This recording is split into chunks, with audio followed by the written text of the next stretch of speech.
High hopes in front of his home crowd tonight for Richard Evatt of Coventry, stepping up to super featherweight, challenging Mick O'Malley for the vacant Commonwealth super featherweight crown, but it went wrong right from the start. Evatt sustaining what we believe is a serious jaw injury in the opening round. We think that may have been the shot that did the damage, and a suggestion of a use of the elbow there as well.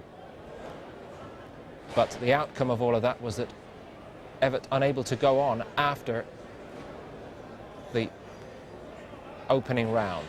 Well, there was some use of the elbow there, but O'Malley won't be complaining because he's now the new champion and going back to Melbourne with the Commonwealth title. Not how it was planned to be for Richard Evatt, though. Let's get some thoughts from his camp live. Dean Powell with Adam Smith. Well, Dean, what exactly happened with Richard? When did it happen? I believe it was the first right uppercut, which was one of the very first punches of the fight. So he was fighting with what, a broken jaw from then on? Certainly. And he certainly appeared, I said to Jimmy, something doesn't seem right. And he seemed very uncomfortable. And then about a minute towards the end of the round, he took another right uppercut, which I certainly don't think helped. And then he came back to the corner. And as soon as I saw he couldn't close his mouth, couldn't even open his or close his mouth properly. So I just, there was no question that he had to be pulled out. They're saying back in the studio there might be some use of the elbow from O'Malley too. Well, I don't know, he used elbow, he went in with his head and his elbow a few times, but I honestly believe that it was a right uppercut that did the damage. How long will this keep Richard out for? Well, I mean, I really don't know, because I've never been in the position where one of my boxers has been involved with one of these injuries, but one thing I do know, that if I'd have sent him out for that second round and he'd have taken another punch on that, I feel sure his career would have been over. Kevin Houston, his manager, a terrible night for you and for Coventry. Terrible, but Richard likes to try and feel his power as he goes in, and he always tries to weigh them up a little bit, but I think he just got caught on an unlucky angle, and it took him, a little bit for the worse, you know what I mean? But I think the trainer done the best thing he could possibly do, and it's unlucky for Richard, but I think we'll be definitely back soon, and Richard, very unlucky, what can I say? Thanks for your honesty, guys. Cheers. Thanks, Adam. Duke McKenzie, how did you read it? Well, looking at O'Malley, originally he just didn't look anything outstanding. He just looked a little bit unorthodox. Came out winging a little bit, throwing a few, chance shots, and those chance shots have paid off. He's landed with a terrific uppercut, and he's had the result. He's broken the guy's jaw, and now he's walked away with the Commonwealth Championship. Richard must be devastated. Was there anything that Richard Evatt was not doing early in that fight that you felt he should have been doing? Well, he came up with his hands up high and his gloves were cuffed around his head kind of stuff, but didn't look like there was any sort of lateral movement. And there was nothing learnt from the Junior Jones fight, just sort of assessing it from that point, because in that fight he came out exactly the same way, and this time it didn't pay off. He got caught real quick. Unlucky, Nicky? I think very unlucky. You can't tell anything from that fight what would have happened. Evatt's got a good chin, and he's certainly got a good punch. O'Malley's record suggests he's not a puncher. He's obviously a sharp hitter. He was throwing some awkward combinations there. Whether he would have beaten Evatt, I don't know. It would have developed into a good fight. Robert, am I being slightly too critical here to point out that we've had Ensley Bingham going up a half a weight division and Richard Evatt going up half a weight division, and with little experience in the higher weight division? Were they not taking too much on tonight too quickly? I think Emsley shouldn't have gone up, but I don't know with Richard Evatt. He looks quite a bulky super feather anyway. Evatt started with super feather anyway, so yeah, back to super but his feather. best days have been in the lower division. No, he moved down for the He World moved down Championship for the shot. That was his best day. He looked bulky and stuff, but as Nicky said, you just couldn't read from that first round. He was out of sorts early. Something bothered him, obviously, and it was obviously his jaw was broken, so you just can't concentrate after that happens. Spencer Oliver will give us his perspective. He's talking to Adam. Spencer, a disastrous night for Richard Evatt. Do you think he was right from the first bell? No, as Dean Powell said, I think he got caught. That Mick O'Malley threw punches from unusual angles, and he led off with one right uppercut, I think it was Dean said, and it caught him flush on the jaw, and I think that's where the damage was done. He just didn't look himself at all in that first round. It was worrying, actually. Yeah, I would like to say, because I think that's where the damage was done, and it must have thrown him. Obviously, he must have heard it click, or he must have known it was broke, because Dean Powell said when he come back to the corner that he couldn't open his jaw, he couldn't open his mouth to take the gum shield out or not. So obviously that's where the damage was really done. Have you ever seen an injury like this before, been close to one? I never have. No, I've never been involved in it at all. So I don't know how long it's going to put Richard out or anything, but it'd just be nice to see him back and back soon. Disappointment for Evatt and for Coventry, Paul. Indeed, and what does it do, Chris Eubank, to a fighter, not that you're often in this position yourself, but when something like that does happen, to your self-confidence and self-belief? It's got to make you question a few things, hasn't it?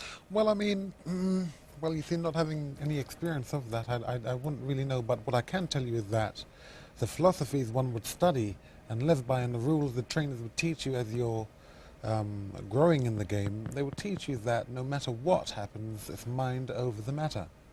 So he's got a test now of his morale and his desire to be a fighter. That's right, yeah. You see, the one thing is that you must never quit. It's all about staying power and grit in this game. One of the great things about this game of boxing is that you really can never predict what is about to happen. And as we mentioned earlier tonight, the big plan in Coventry was to match Richard Effett against Dean Pithie, both at super featherweight. Pithie, who's turned his career around recently, he started as a professional in a blaze of glory, partly inspired by a victory over Nassim Hamed in the amateurs, in the junior ABAs back in the mid-80s when they were both 15 years of age. And Pithie tore up a few trees early in his pro career. Things went a little sour, but he came back with a wonderful victory in the summer against Andrew Matabola. That gave Pithie, a big hero in Coventry, the WBC International super featherweight title. And Pithie made a first defence of that belt tonight in Coventry against the Ugandan Francis Kiwanuka. Here's what happened. Let's join it at the start.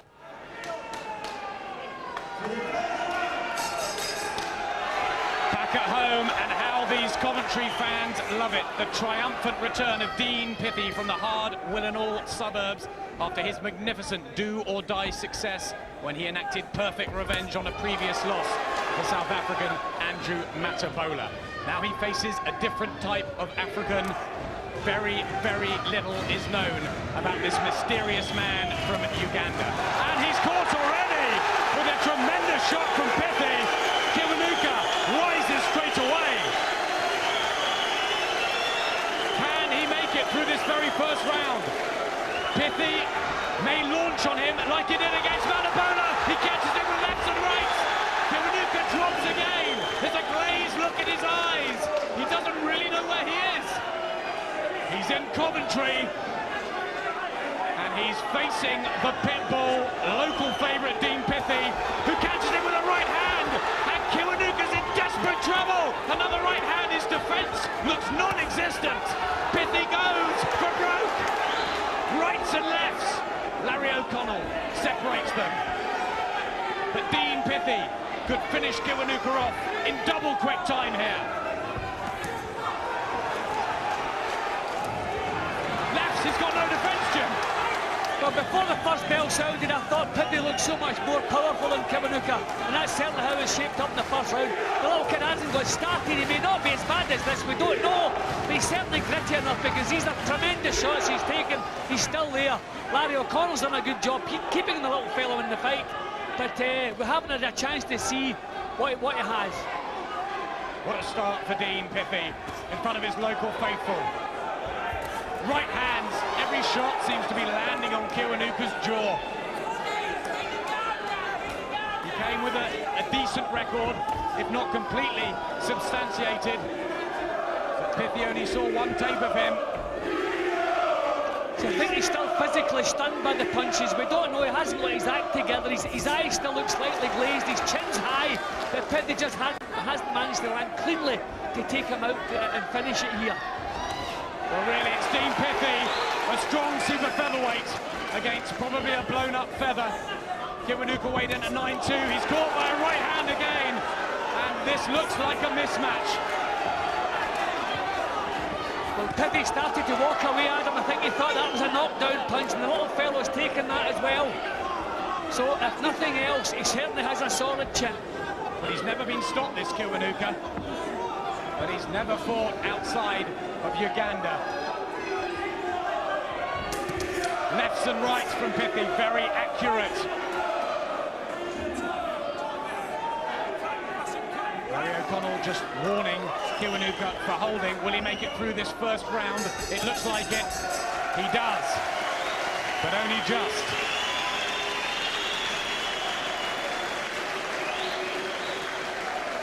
Well, dazed and confused, this man from Uganda. Fantastic start from Pithie.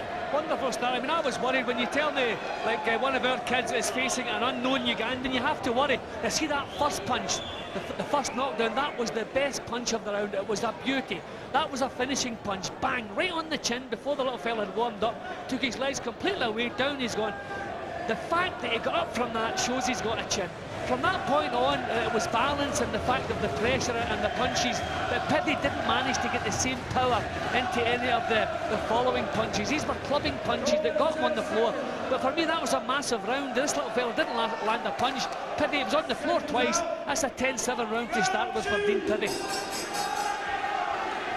Second round, and the round that Dean Pithie destroyed Andrew Matabola in here in Coventry to the delight of his fans last time. He could well do the same to France's macho Kiwanuka. Nearly all his shots seem to have got through. And Kiwanuka is learning the hard way very quickly about the confidence that Dean Pithie now has. Spencer Oliver is alongside him, training him day to day, running on Hampstead Heath. He believes in himself again, Pithie, and it's always been a bit of a mental battle with him. Right hand. He's still trying to do it with one shot. In the first round, this little fella was one punch away from being stopped, but he's recovered from that, so Pithie has to start and do the job again, and do it in the proper manner. Don't start throwing silly swings. Don't try and do it with a one hit. Use the jab, break him up, and pick the punches. I just don't want Pithie to become erratic and end up blowing out the steam as he's done once before. Yes, he's done that a couple of times, Dean Pithie. He's lost in the 8th round twice, his 2 defeats. He's been inconsistent. When he's looked on form, he's looked terrific. See, this little fella might be all right, Aaron. We didn't get a chance to see in the first round because he never got going. He took a tremendous punch. The first punch of the fight landed, knocked him on the floor. He never got beyond that. So we have to pay him respect. He might be better than we think. So Pithie has to start and do the job again and do it properly. A little bit of a swelling around the right eye of Dean Pithie as Kiwanuka got him with the left hand. But that doesn't bother him as he comes back with a combination. But you're right, Jim, Kiwanuka could be better than this. Justin Juka, the former Commonwealth Super Featherweight champion, was telling me last night he's tough.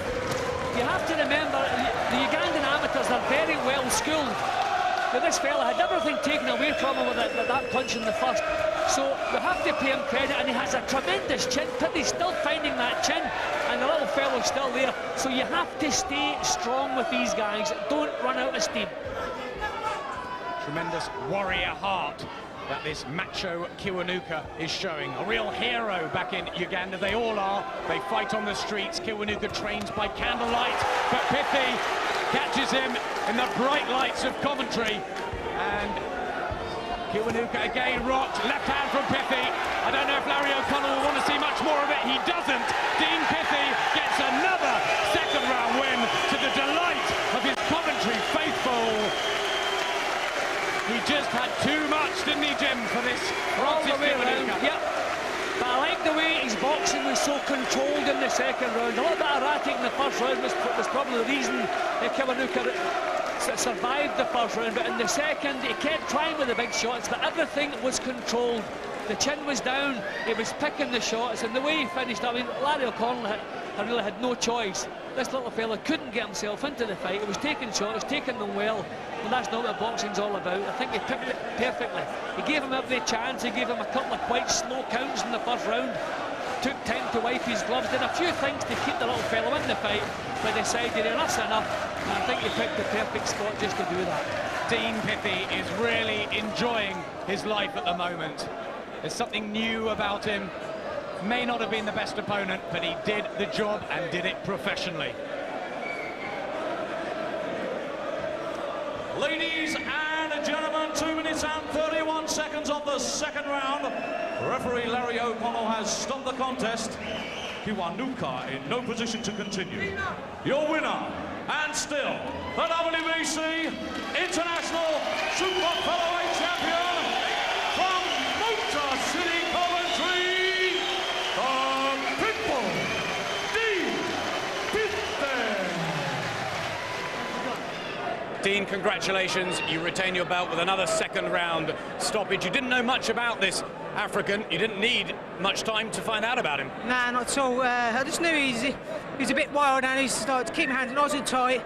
And like Spenny says, like he drops his left hand, fake him with the left, and bowl the right hand over, and caught him in the first round. I knew it was all over then. It didn't look like he was going to make it through that first round. How on earth did he? No, yeah, I think Larry O'Connell was just giving the benefit of the doubt, I think, you know. And basically, he says he made me work for another round, so it doesn't really bother me. I've done him in a second, that's good enough. Buoyant again. What a turnaround in his career. Was it a decent match, Duke? I thought the guy was obviously there for a purpose, and he served that purpose. What, to lose? Yeah, well, you know, you can only beat the guy that's in front of you, and Dean's done that quite emphatically. But the truth is, he was never in his class. He was never in the same class.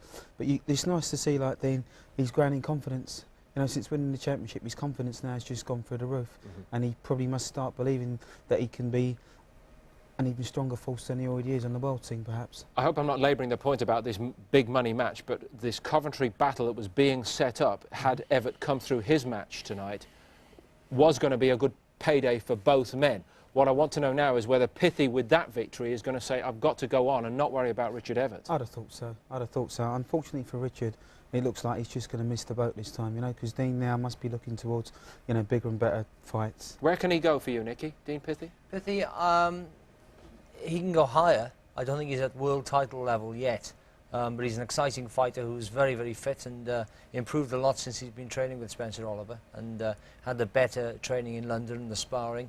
And he's improving each fight. I think Kiwanuka probably wished he'd picked on somebody his own age tonight. Do you know something that we don't?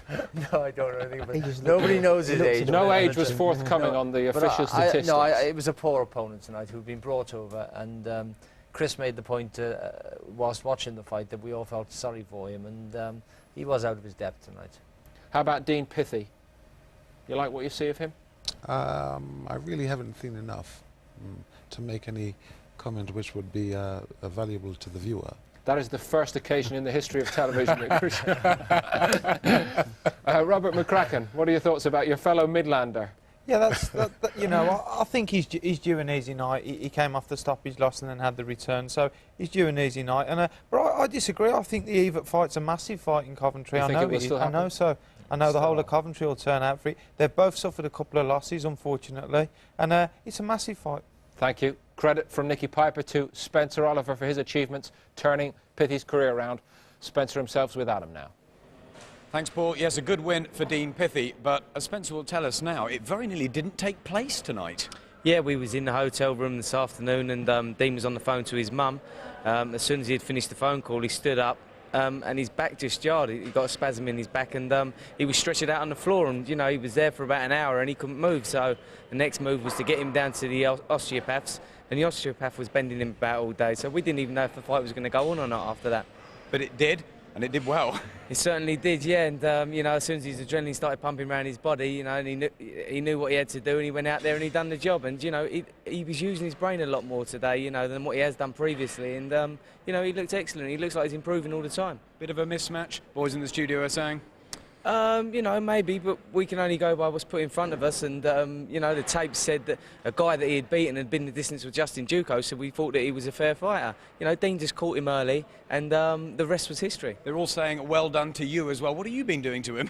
I've just been, you know, getting up, running with him. I'm as fit now as when I was fighting. I'm getting over there, running with him, training him in the gym, and just tightening him up and installing that confidence back into him. I think they're good things in the future for Dean Pithie. Back to you for now, Paul.